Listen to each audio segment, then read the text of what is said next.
যুবক, তোমার গান না শুনলে ঘুম আসে না। কাকা, আপনার গান না শুনলে অটো চলে না। বোন, গান না শুনলে তোমার হৃদয় আনন্দিত হয় না। তুমি শোনো তোমার রব কি বলছে। বোন, চাচা, আপনি শুনুন আপনার রব কি বলছে।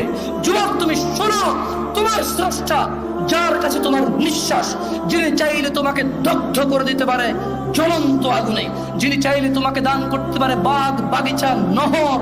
এত মহান রব তোমাকে বলছে, ইন্নাল মুমিনুন, নিশ্চয় যারা ঈমানদার, নিশ্চয় যারা মুসলিম, ঈমান এনেছে, মুমিন, আল্লাযীনা ইযা যুকিরাল্লাহু ওয়াজিলাত কুলুবুহুম, যখন তাদের সামনে আল্লাহর স্মরণ করা হয় তাদের হৃদয় শান্ত হয়ে যায়।